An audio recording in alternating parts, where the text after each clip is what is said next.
Boa noite, meus irmãos. A graça e a paz do Senhor Jesus. Amém? É um privilégio poder estar com vocês, especialmente neste mês onde vocês comemoram 68 anos como igreja organizada aqui nessa região.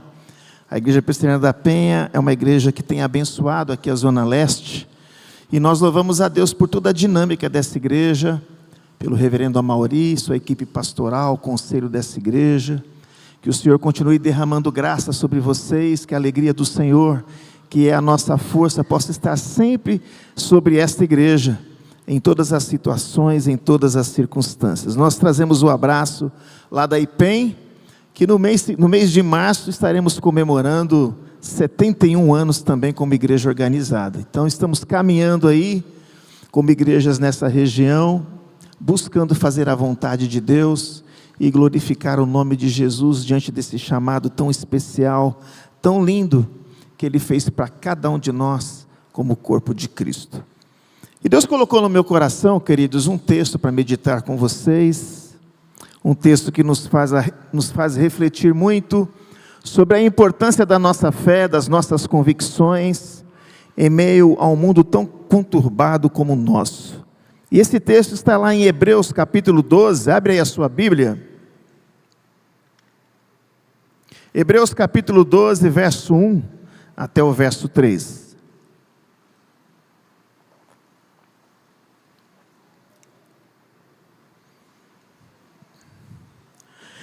Vamos ler esse texto com atenção e já vai pedindo ao Santo Espírito que Ele ilumine a sua mente, o seu coração, que Ele torne o seu coração acessível a sua palavra, as pessoas que estão nos ouvindo fora aqui do templo e outras que ouvirão. Nós temos grandes desafios diante desse texto para o nosso tempo, para o nosso momento. Hebreus capítulo 12, verso 1 a 3 diz assim: portanto, também nós, visto que temos a rodear-nos de tão grande nuvem de testemunhas, desembaracemo-nos de todo o peso e do pecado que tenazmente nos assedia. Corramos com perseverança a carreira que nos está proposta, olhando firmemente para o autor e consumador da fé, Jesus, o qual, em troca da alegria que lhe estava proposta, suportou a cruz, não fazendo caso da ignomínia, está sentado à destra do trono de Deus. Considerai, pois, atentamente aquele que suportou tamanha oposição dos pecadores contra si mesmo, para que não vos fatigueis, desmaiando em vossa alma. Vamos orar mais uma vez? Coloque diante de Deus a sua vida. Não sei como foi seu dia, não sei como é que está o seu momento, mas Deus conhece cada um de nós. Ele nos sonda, Ele nos conhece, Ele perscruta a nossa alma. E como é gostoso quando Deus fala conosco, quando a palavra dEle vem de encontro à nossa necessidade, à nossa carência. Peça para que o Espírito Santo fale contigo, e que essa palavra seja aplicada ao seu momento, à sua necessidade espiritual. Vamos orar. Obrigado, Senhor, por essa celebração linda, gostosa, pelos louvores, pelas palavras que podemos declarar para o Senhor. Recebe a nossa adoração e o nosso louvor. Que o Senhor, ó Deus, esteja nos abençoando de maneira que a nossa mente e coração possa estar sempre sensível à Tua voz. Que o Senhor perdoe os nossos pecados, porque os nossos pecados nos separam de Ti. Os nossos pecados muitas vezes impedem que Teu Espírito Santo fale conosco, porque o Senhor não está surdo para que não possa ouvir, as Tuas mãos não estão atadas, mas nossos pecados fazem separação. Por isso nos perdoa, nos purifica com o sangue de Jesus, de maneira que a nossa alma esteja ávida, aberta, para ouvir a Tua palavra, e principalmente que essa palavra seja aplicada à nossa vida de forma pessoal, familiar e comunitária. Que assim seja, em nome de Jesus. Amém. Há um slogan maravilhoso da Igreja Reformada, que especialmente quando chega o dia da reforma nós afirmamos ele, que está lá em Romanos 1,17, que diz que o justo viverá pela fé. Uma declaração curta, mas extremamente contundente, precisa. E este slogan, se tornou um slogan esse texto, ele revolucionou o coração de Martinho Lutero, em um período de trevas, em um período de ignorância espiritual. Naquele contexto, ele conseguiu refletir no que significa a graça, no que significa a justificação pela fé, e depois de muita oração, de muita meditação nas Escrituras, a partir do estudo da carta aos Romanos, a reforma protestante veio. E eu creio, queridos, que este texto, este slogan reformado, ele é muito desafiador para os dias que nós estamos vivendo. Dias difíceis, que temos o desafio de viver pela fé. Por que desafio? Porque Jesus chegou a dizer certa vez para os seus discípulos: será que quando eu voltar, eu vou encontrar fé na terra? A fé é um dom de Deus, proveniente da graça de Deus. E quando nós pensamos nos dias difíceis que nós vivemos, nós vamos ver que esse desafio de viver pela fé ocorre em vários contextos, em várias situações.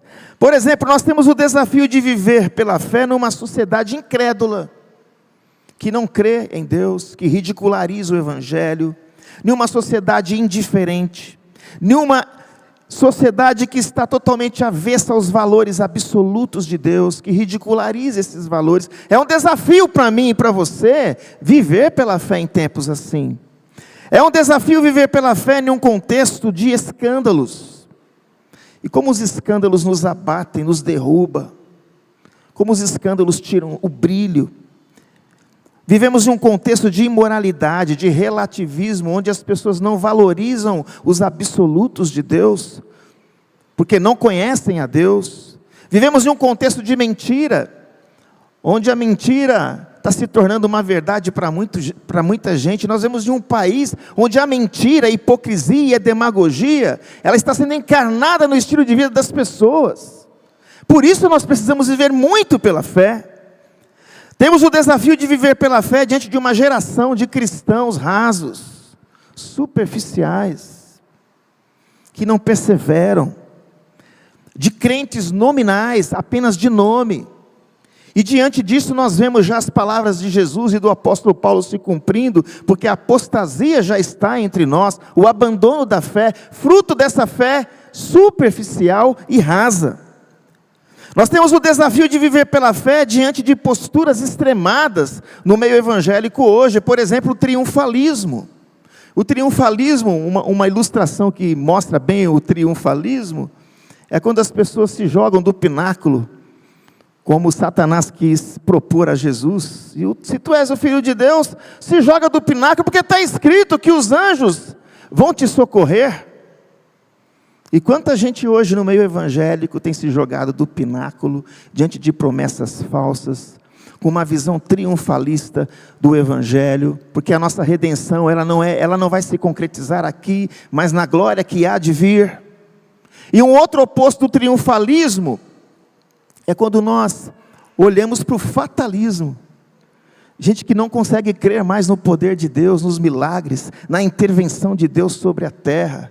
Muita gente que é deísta porque crê que Deus deu corda no mundo e foi viajar. Tem muitos que estão na igreja hoje que têm esse posicionamento. Então, como é triste essa situação que nós vivemos hoje, de extremos.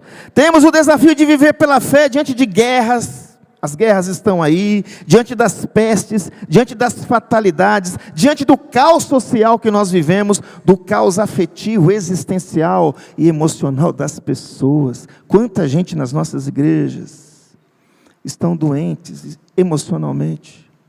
Quantas? Depois da pandemia, esse negócio cresceu demais. E eu fico pensando qual é o valor da fé e da graça de Deus na cura das nossas emoções, dos nossos sentimentos, de uma vida vitoriosa. Nós temos o desafio de viver pela fé, queridos, numa sociedade onde a iniquidade a cada dia está aumentando, se institucionalizando, e onde o amor está diminuindo. O amor está diminuindo nas famílias, nos casamentos, na relação de pais e filhos, nas próprias comunidades cristãs. E tudo isso contribui para o surgimento do anticristo, para a preparação do palco do anticristo, mas também para a volta gloriosa de Jesus. Porque a senha de Deus para nós, quando Jesus fala dos últimos dias, é que de fato o amor se esfriaria, a iniquidade aumentaria, mas o evangelho do reino seria pregado, então viria o fim.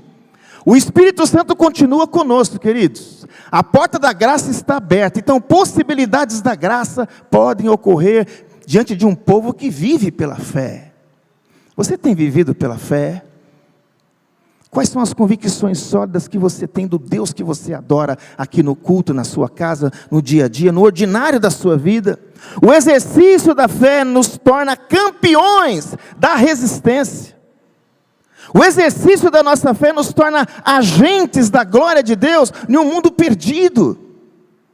Como é importante conceituar a nossa fé, especialmente essa fé salvadora, que deve ser operosa, que deve ser presente, que deve ser contagiante. E o texto que nós lemos nos mostra um modelo de fé histórico a ser seguido, de uma fé que Deus patrocinou ao longo dos séculos, na vida dos seus filhos e filhas. Deus ainda hoje tem levantado heróis da fé, não porque essas pessoas são diferentes de nós, mas porque são pessoas que creem, que acreditam, que se submetem, que buscam e experimentam da ação dessa fé nas suas vidas, nas suas existências, nos seus relacionamentos. O texto diz: portanto, também nós, visto que temos a rodear-nos de tão grande nuvem de testemunhas. Quando ele usa a palavra portanto, é porque alguma coisa ele estava falando lá atrás, que ele quer resumir a sua argumentação. Por que ele está dizendo portanto, o autor aos Hebreus? Porque no capítulo 11, ele vai mostrar aqui o valor da fé. Inclusive ele faz uma definição de fé muito importante. O que é fé? Fé é a certeza das coisas que se esperam, a convicção de fatos que não se veem. E ele vai dizer no verso 6 que sem fé é impossível agradar a Deus, porquanto é necessário que aquele que busca Deus, creia, acredite que Ele se torna presenteador daqueles que o buscam. Isso é elementar, meus queridos, crer que Deus vai honrar aquilo que nós estamos buscando. Deus é poderoso para trazer à existência o que não existe, e é isso que vai validar os nossos cultos, a nossa adoração, o nosso ajuntamento, o nosso ministério, o nosso serviço. Ou seja, essa fé denota experiência com Deus. Você tem tido experiência com Deus? Jesus é real na sua vida, no seu dia a dia. No capítulo 11 é descrito aqui a trajetória de homens e mulheres que, como nós, não foram perfeitos. Não foram perfeitos. Pessoas que erraram, que falharam, mas que foram alcançados pela graça e misericórdia de Deus, e que se tornaram fiéis em sua jornada, em sua caminhada. Lá, se você abrir o capítulo 11, você vai ver o exemplo de Abel, que ofereceu um sacrifício que agradou a Deus, já o do seu irmão não. Você vai ver o exemplo de Enoque, que andava com Deus, que foi transladado diante dessa intimidade, dessa amizade que ele tinha com Deus. Você vai ver Noé, que era um homem íntegro diante dos seus contemporâneos, em dias de juízo como o nosso. Vamos ver o exemplo de Abraão, que tem como marca a obediência. Um homem que aprendeu a obedecer e se tornou o pai da fé. Temos os exemplos de outros patriarcas como Isaac, Jacó, José. O grande líder Moisés foi um tipo de Jesus, que foi instrumento de Deus na sua fraqueza, nas suas limitações, para se tornar o grande libertador de Israel. Vamos ver o exemplo do seu pupilo, do seu discípulo Josué, que com louvor e confiança as muralhas de Jericó foram derrubadas. Vamos ver ali também a menção de Raabe, uma prostituta que faz parte da genealogia de Jesus, que ajudou os espias. Vamos ver também a presença de Gideão, Baraque, Sansão, Jefté, Davi e tantos outros, que pela fé praticaram a justiça, obtiveram promessas, fecharam a boca de leões, Daniel, que extinguiram a violência do fogo, que escaparam ao fio da espada, que da fraqueza tiraram força. Alguém aqui está fraco? Essa fé pode nos possibilitar a revitalizar as nossas forças. Foram poderosos em guerra, puseram em fuga exércitos, mulheres viram seus queridos sendo ressuscitados pela fé, mas outros, até aqui isso é coisa boa, Mas outros foram torturados e martirizados, outros passaram por escárnios, açoites, algemas e prisões, andaram errantes pelo deserto, montes e covas, antros da terra. Muitos foram apedrejados, queridos, provados, cerrados ao meio, mortos ao fio da espada, peregrinos, necessitados, afligidos e maltratados. E o autor aos Hebreus diz: homens dos quais o mundo não era digno, diante da excelência que eles viveram. A mesma fé que acompanhou a galeria dos heróis da Bíblia, permeou a história da igreja e tem permeado. E nós podemos afirmar isso porque Jesus está aqui entre nós, Ele está presente. Com a presença dEle nós podemos experimentar de todas as possibilidades. Nós vemos isso nos mártires da igreja. E como eu propus aos irmãos aqui, eu queria compartilhar com vocês hoje algumas posturas que nos ajudam a exercer a fé em tempos difíceis. Poderemos nessa noite ler esses tempos, diante de algumas características do tempo que vivemos, das aflições que nós experimentamos, e como a fé pode fazer a diferença na minha vida, na sua vida, e no legado que Deus quer que você deixe aqui na sua história. Diante de tantos desafios que envolvem o nosso tempo, e diante do desafio de vivermos pela fé, vamos pensar nessas posturas, que o texto mostra, o texto vai mostrar para nós, as posturas de pessoas que conseguem vencer os grandes conflitos da vida. E o pecado, ele patrocina muitos conflitos, muitas lutas. Qual é a primeira postura? Pensando nessa fé que é o documento da propriedade do cristão. A nossa fé é a nossa escritura definitiva. No que ela pode nos ajudar nos dilemas? Nós precisamos ter, primeiramente, a postura de nos desembaraçar de todo o peso e pecado que possa nos assediar. Você quer ser um homem de fé, uma mulher de fé, que faz a diferença no seu tempo e no seu contexto? É necessário, é fundamental, é vital que você se desembarace de todo o peso e do pecado que te assedia, de forma consciente e inconsciente. Nós vivemos em um tempo em que os nossos sentidos são profundamente assediados pelo pecado. Com a tecnologia dos nossos dias, parece que o pecado está mais presente nos nossos olhos, nos nossos ouvidos, nas nossas percepções. E para viver uma fé vitoriosa e exponencial, é fundamental que você se livre dos pesos, que você identifique aquilo que pode pesar tanto em você, que você não caminhe em fé corretamente. É interessante pensar no contexto do autor aos Hebreus, naquele contexto do apóstolo Paulo, quando havia ali havia as Olimpíadas, né? Onde os atletas estavam treinando e eles costumavam vestir roupas pesadas e amarrar pequenos pesos nos tornozelos, e isso os condicionava a ter uma melhor performance no dia da competição. E até hoje se faz isso, né? E no dia da corrida, as roupas pesadas e as tornozeleiras eram tiradas. E o que acontecia com esse atleta? Ele tinha a sensação de leveza, combinando força com velocidade, o que poderia garantir para ele uma vitória. Vamos aplicar isso para nós. O que de repente tem trazido peso para a gente hoje? Peso. Peso é tudo aquilo que, de forma legítima, impede o nosso bom relacionamento com Deus e com o próximo. É o que nos afasta de Deus, da sua obra e da sua missão, que tira o nosso foco, e pode ser coisas muito sutis. Por exemplo, os nossos vínculos pessoais, interpessoais, podem se tornar um peso. Se Jesus Cristo não for Senhor da nossa vida, os nossos vínculos podem trazer conflitos, os nossos hábitos nos formam. Quantas vezes os nossos hábitos nos tornam pessoas preguiçosas, pessoas que não são diligentes no próprio exercício da sua fé e da sua vida. A própria síndrome de Gabriela, eu nasci assim, cresci assim, e você sempre assim, pode ser um peso, pode ser um freio puxado na sua vida, que não deixa você correr, que não deixa você olhar para frente. A tirania do urgente hoje, quando a gente não sabe discernir entre o importante, o urgente e o circunstancial, no uso do nosso tempo, pode se tornar um peso, que pode nos estressar, que pode nos deixar doente, e que pode nos roubar o foco de uma vida abundante, de uma vida plena. Relacionamentos tóxicos podem ser um peso. A tecnologia, então, se você não souber controlar o seu tempo, se você não conseguir, de fato, ser senhor desse celular que está na sua mão, desse computador, dessas redes sociais, isso pode ser um peso na sua fé.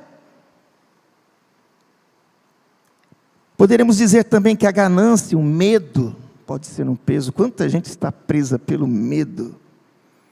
Quando eu lembro da pandemia, como o medo aprisionou pessoas, e foi um verdadeiro teste para a fé, a ganância, a dúvida, o egoísmo, a acomodação.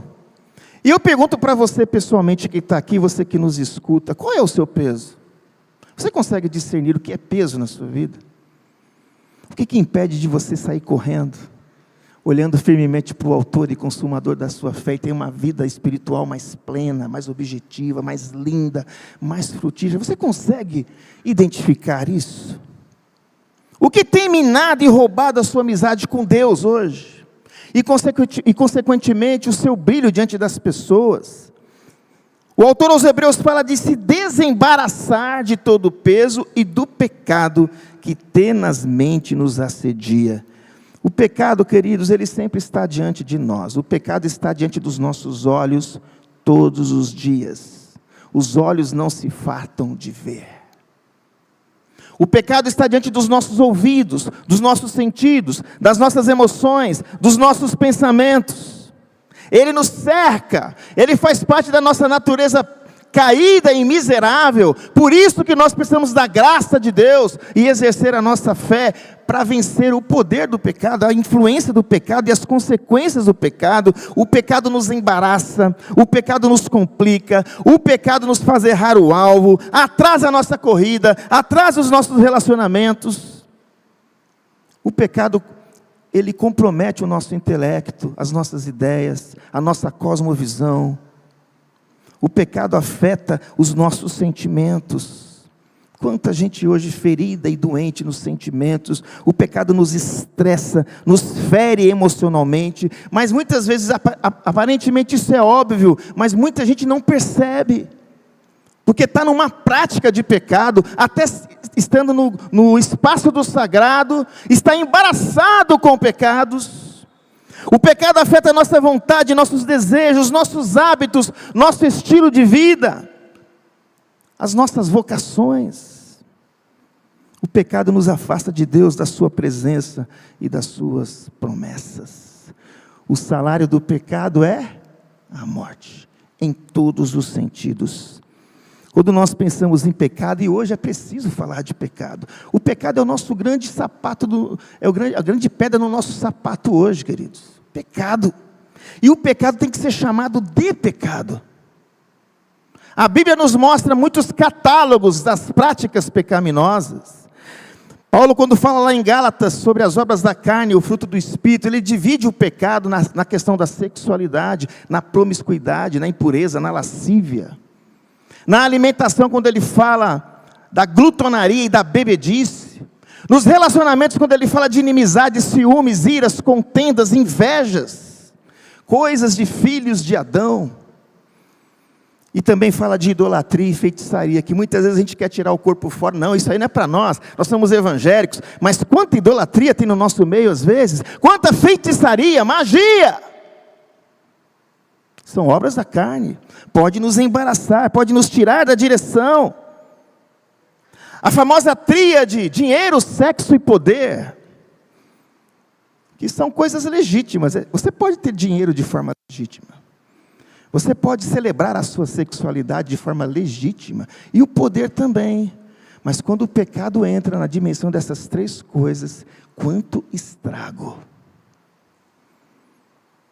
Quais são os pecados que te assediam hoje? Você consegue colocar no papel? Você consegue reconhecê-los diante de Deus? aquelas práticas inconscientes às vezes, que a gente não enxerga.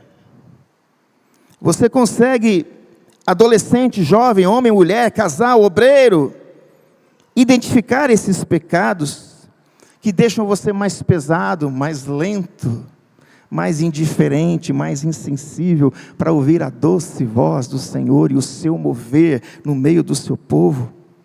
Meus amados, nós precisamos exercitar a nossa fé crucificando o pecado, chamando o pecado de pecado e celebrando a maravilhosa graça de Jesus. Amém?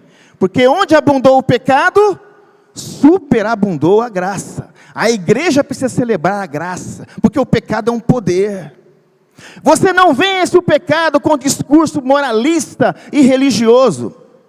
Você vence o pecado experimentando o poder da cruz, o poder do Evangelho, a presença de Deus, que te quebranta, que te sensibiliza, que te transforma, que te muda, que faz de você uma nova criatura.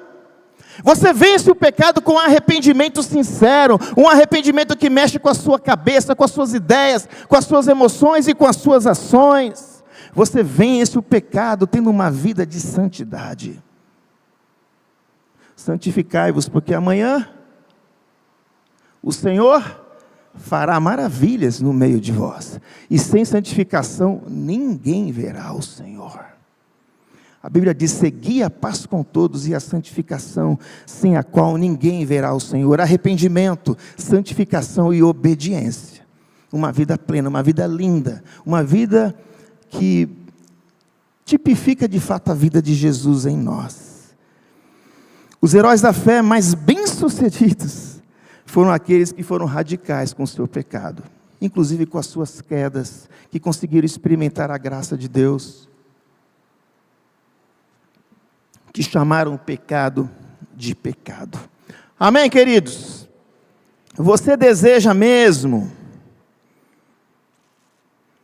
vencer os dilemas de hoje? Você precisa dessa postura. Eu preciso me desembaraçar de todo o peso e de todo o pecado que está me assediando. Eu preciso ter uma entrevista com Deus e resolver isso, aproveitando os meios de graça que eu tenho: Bíblia, oração, louvor, comunhão do corpo de Cristo. Eu preciso, quando venho à casa do Senhor, pedir para que Ele me dê expectativa, para que Ele fale comigo, e eu consiga identificar essas coisas que me amarram, que me prendem. Uma segunda postura, para que você vença os dilemas e os conflitos do tempo presente, no exercício da sua fé. Segunda postura: corra com perseverança diante da carreira que te está proposta. O verbo é correr. O verbo não é gatinhar e andar, é correr. Isso já é uma coisa interessante nesse texto. Envolve urgência, envolve prioridade, envolve consagração, envolve a direção de Deus, envolve foco.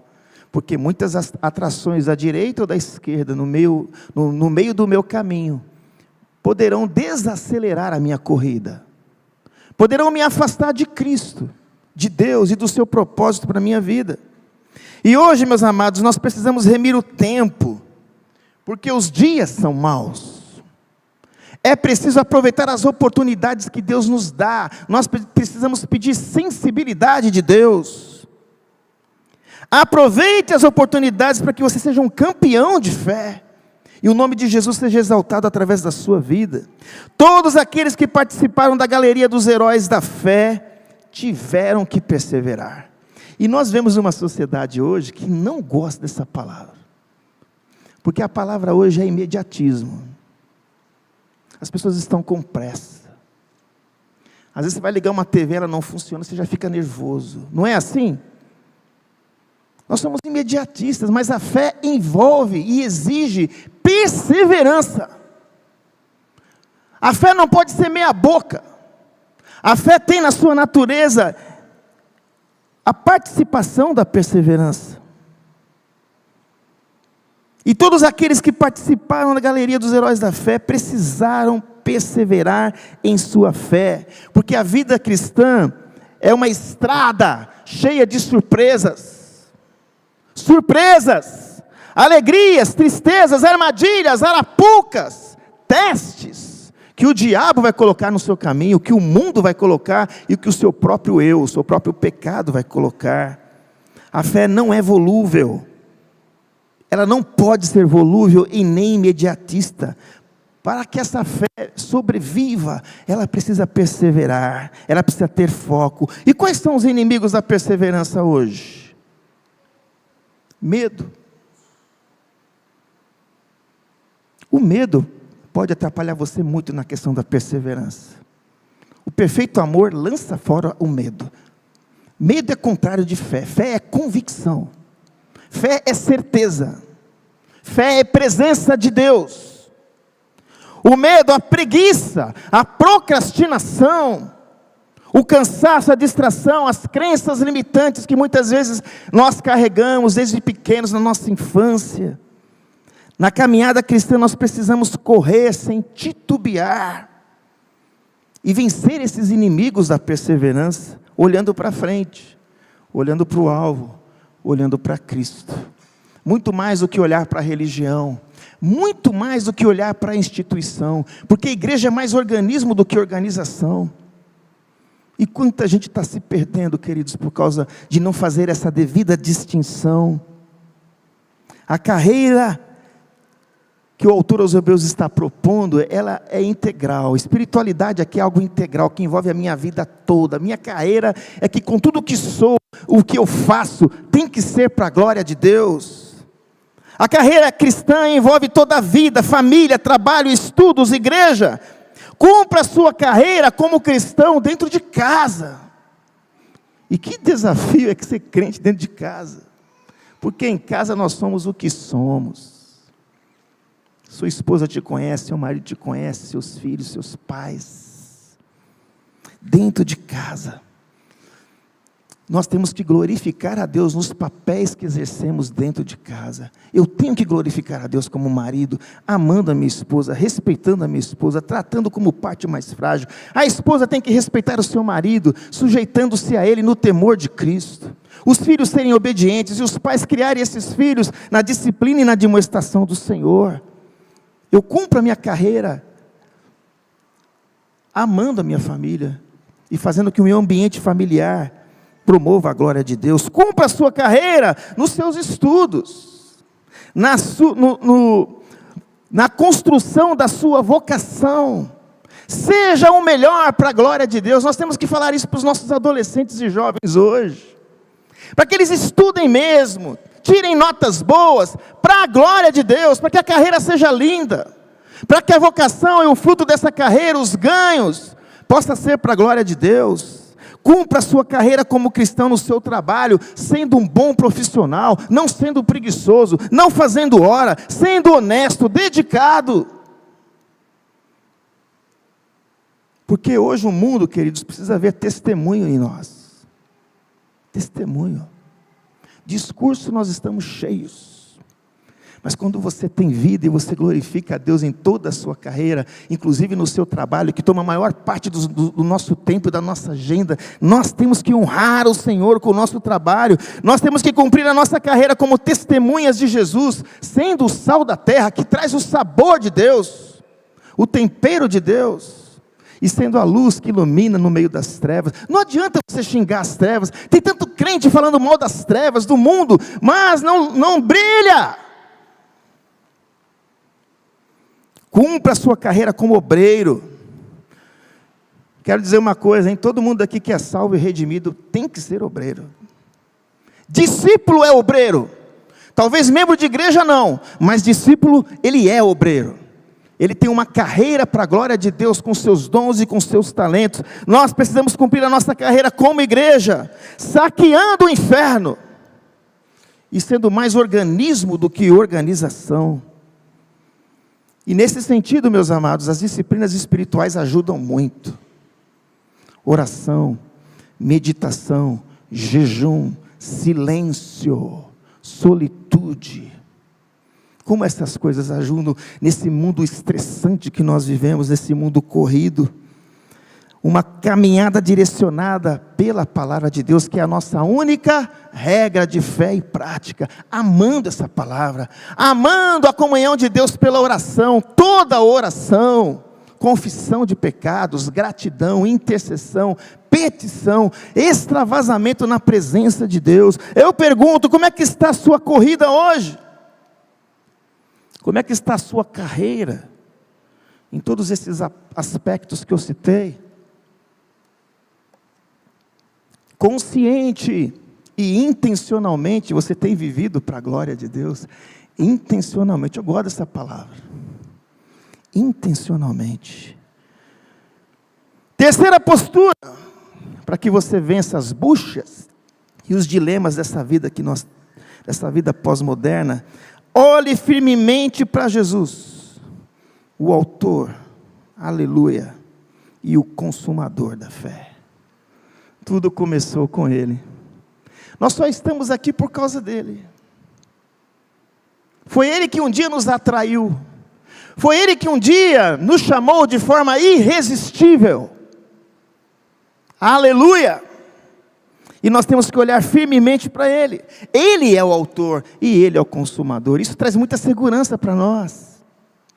Porque se foi Ele que começou a boa obra em mim, é Ele mesmo que vai completar.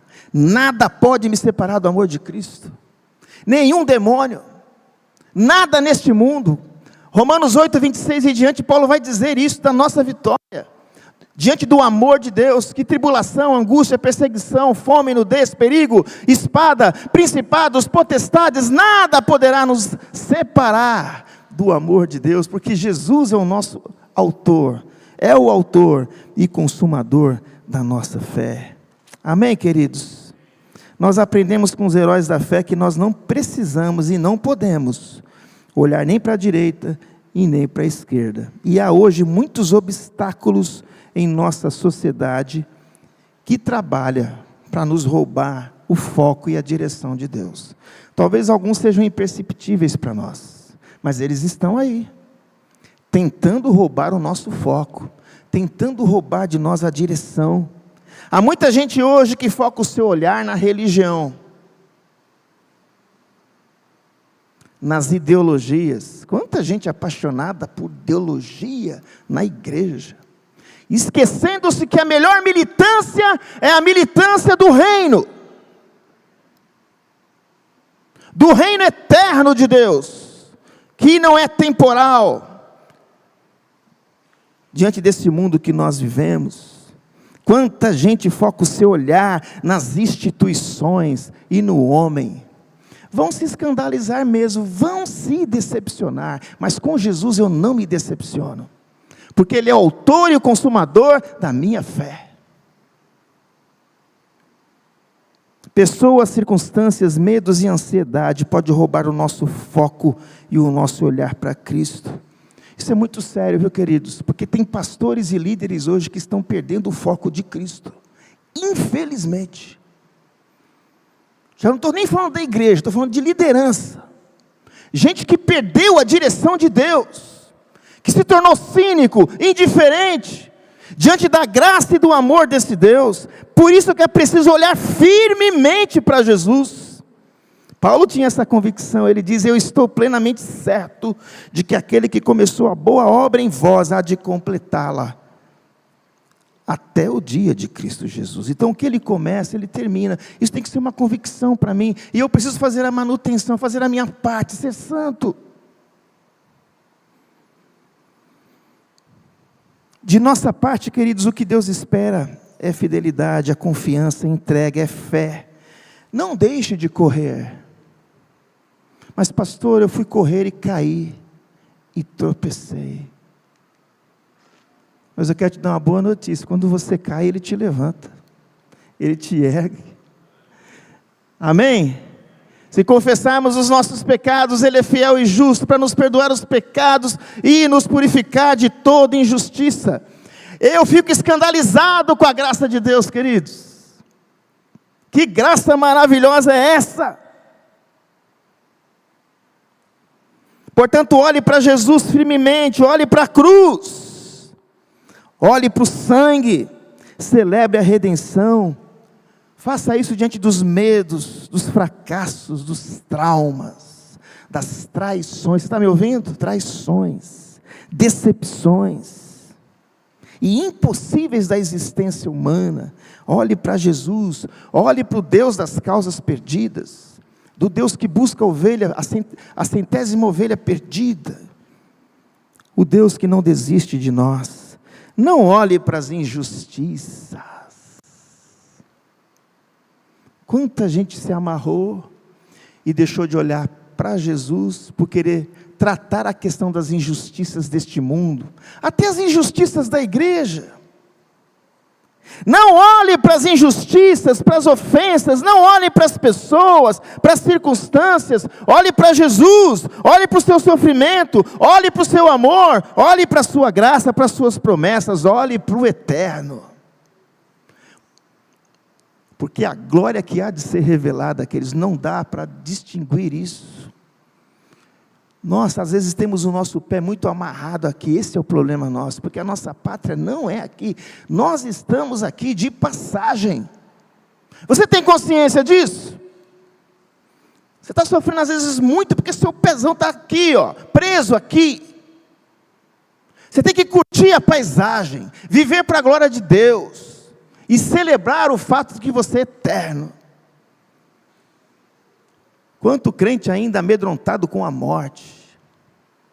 Quando nós fecharmos os olhos, nós estaremos diante do Rei dos Reis e do Senhor dos Senhores, porque nem olhos viram, nem ouvidos ouviram, e nem jamais penetrou em coração humano o que Deus tem preparado para aqueles que o amam. A nossa fé tem que ser um céu, irmãos, porque daí a gente consegue enfrentar com graça os conflitos e dificuldades dessa vida. Eu pergunto, onde é que os seus olhos estão fixados hoje? Você que é crente, que frequenta culto, teus olhos estão aonde? Em quem? Estão fixos? Pense nessa palavra, fixo. Como é que está a saúde da sua fé? Como é que está a sua militância pelo Evangelho? Porque quando eu tenho convicção do Evangelho, eu vou lutar por esse Evangelho. Eu não vou ser um crente nominal, que vai numa igreja só para receber uma bênção. Eu vou ser uma bênção. Amém, irmãos? Quarta postura para a gente concluir. Considere com atenção o preço que Jesus pagou na cruz por você.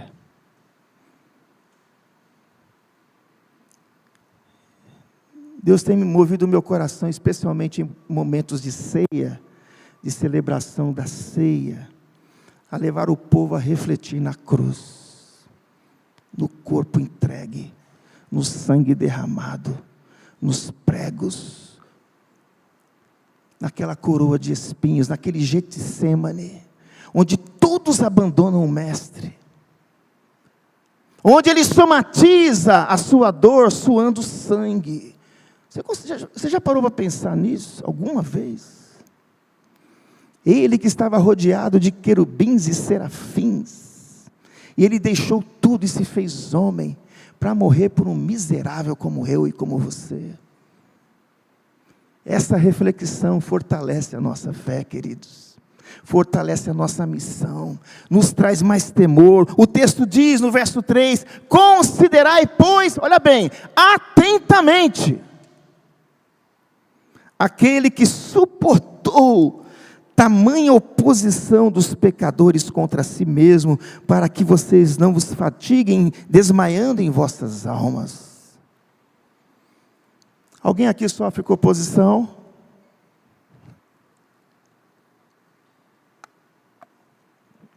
Oposição é terrível, né? Oposição machuca a gente, não é verdade? Oposição dentro de casa, na parentela, oposição no trabalho, quando alguém te persegue, faz bullying com você. Pensou um pouquinho só de oposição? Agora pense na oposição que Jesus sofreu. Ele com toda a sua glória e poder, o Deus encarnado, sendo humilhado pelos homens, envergonhado, ao ponto de ele dizer: Deus meu, por que me desamparaste? Irmão, se nós quisermos fortalecer a nossa fé nesses dias, nós precisamos ir para a cruz todo dia. Todo dia! Olhe para a cruz, considere atentamente, lembre-se dos açoites, dos pregos, da coroa de espinhos, da via dolorosa. Porque lá na cruz ele foi envergonhado, ferido e humilhado. Lá na cruz ele nos justificou. Lá na cruz ele expôs os principados e potestades ao desprezo, triunfando sobre eles no seu desfile de vitória. Lá na cruz ele anulou o escrito de dívida que era contra nós. Aleluia! O que me condenava ao inferno, Jesus rasgou. A gente precisa celebrar isso ou não, irmãos? Precisa ter mais festa no povo de Deus diante do que foi a cruz, do que foi a redenção, considerando toda a oposição que Ele sofreu, para que a gente não desmaie. E Jesus mesmo diz: venham a mim todos vocês que estão cansados, sobrecarregados, e eu vos aliviarei. Que alívio gostoso, santo, perfeito, maravilhoso. Para que vocês não desmaiem em vossas almas, para que você não tenha uma morte súbita da alma, existencialmente falando. É preciso considerar, queridos, e quando nós nos identificamos com o sofrimento de Cristo e suas preciosas e superiores promessas, nós não desmaiaremos diante dos dilemas dessa vida. Vocês creem nisso? Você não vai desmaiar. Porque às vezes a gente vê muita gente esboçando uma fé que não é a fé salvadora, não é a fé bíblica, não é essa fé profunda. Um paradigma para nós diante de sofrimento. Falar de sofrimento é tão difícil hoje, né, igreja? Porque tem a turma cética aí, que usa a questão do sofrimento e da dor. Nós temos o exemplo de um paradigma que foi Jó. Todo início de ano eu leio os poéticos, estou lendo Jó, e eu fico fascinado com as palavras de Jó, diante dos questionamentos e da coragem que ele tem para falar com Deus, porque ele é íntimo de Deus. Porque eu sei que o meu Redentor vive, e que por fim se levantará sobre a terra. Quantas vezes nós precisamos de uma palavra dessa para nós? Diante de fatos que nos traz desespero e medo. Eu te conhecia só de ouvir falar, mas agora os meus olhos te veem, por isso me abomino no pó e na cinza. Querido, Jesus muda qualquer placar, amém? Você crê nisso? Jesus pode virar qualquer vida, mas é preciso crer. Diante do sofrimento terreno, temporal, nós desfrutaremos da alegria e da segurança eterna. Eu pergunto, você já avaliou o custo, o preço da cruz? Hoje muita gente está atrás de um evangelho antropocêntrico, onde o homem e as suas necessidades são o centro. Nós precisamos de um evangelho onde Jesus seja o centro da nossa história, da nossa vida. Isso só acontece debaixo dessa convicção de quanto custou, do preço. E isso nos traz sentido e confiança para que a nossa vida seja uma vida transformada e mudada. 4 posturas para exercer a fé em tempos difíceis. Se desembarace de todo o peso e pecado que está te seduzindo hoje. Pense nisso. 2, corra com perseverança a carreira que está proposta para você. Existem inúmeras possibilidades para a glória de Deus. Olhe firmemente para Jesus, que é o autor e o consumador da nossa fé. E considere o alto preço que foi pago e seja um campeão de fé para a glória de Deus. Vamos ficar em pé e vamos orar, irmãos?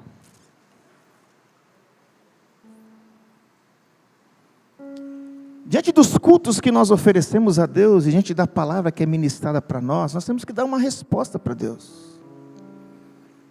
O que você vai falar para Ele hoje? Como é que você vai sair daqui, ou você que está em casa? Feche seus olhos. Avalie a sua caminhada. Avalie a presença de Deus. Avalie se há evidências do fruto do Espírito na sua vida.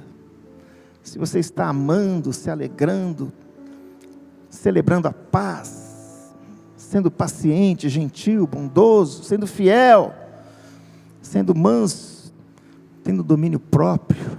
Pensa nisso. É uma oportunidade, tá? Porque sempre quando a palavra de Deus é exposta, é uma oportunidade. Alguns desprezam, mas outros valorizam.